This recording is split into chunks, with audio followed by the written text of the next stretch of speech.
Good morning po mga ka-farmers. Ang inyong ka-farmers ay eto. Pinapasyalan ko po itong aking palay mga ka-farmers dahil lumalabas na po yung kanyang bunga mga ka-farmers dahil nasa 65 days na po siya mga ka-farmers. Ito pa lang aking palay, yung variety niya ay 534 mga ka-farmers.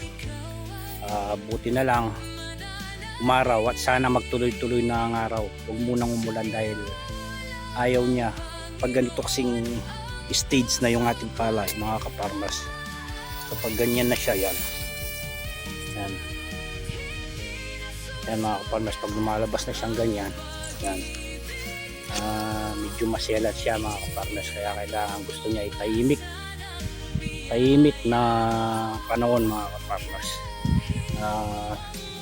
Tinanggalan ko siya ng tubig dahil yung isang araw, dahil hindi uminto yung ulan, mayroon siyang dumidilaw sa itaas ng kanyang dahon, kaya ginawa ko, tinanggalan ko ng tubig. Ang problema ko naman na yung mga daga na sa tabi ng diki ay may dagang sumisira ng pakonti-konti. Gagawin ko nito ay sprayan ko na lang ng pandamo yung itaas ng ating diki para luminis mga ka-farmers.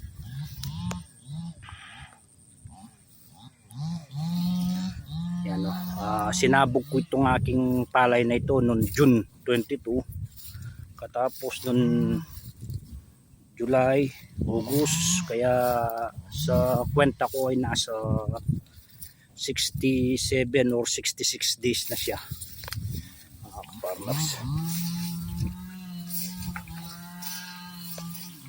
Yan, may pakunti-kunti na lang siyang damo na tulad nitong damon to, tawag sa amin dito telebisyon ewan ko sa inyo mga probinsya, paki-comment na lang sa aking video kung anong tawag sa inyo itong damong ito. Ito po mga farmers, yan yan, pakunti-kunti na lang yan paisa-isa na lang sa isang pitak, kaso hindi ko na tinanggal dahil nga lumalabas na itong ating palay at maselan na.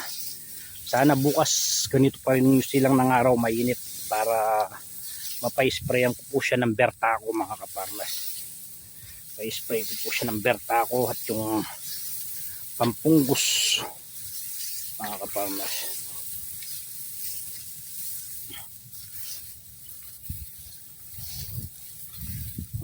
Malinis yung palay natin ngayon. Wala siyang anong tawag dito, wala siyang mix or sa Pampangan samot.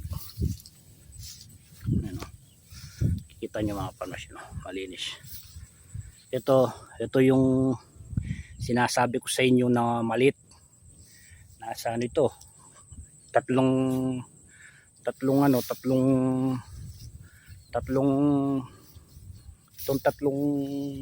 ko ito, diretso ay kalahati, kataas kalahati maliit. Ayan yung sabi ko na dapat magpantay-pantay siya bago pumisa. Yan, nagawa natin, nagpantay-pantay siya mga farmers. Yun lang mga farmers, ang inyong ka-farmers na nagsasabi I'm proud magsasaka. Ingat po tayong lahat and God bless. Paki-like, share naman po itong aking video, pag-isuporta ang inyong ka-farmers. Salamat po mga ka-farmers.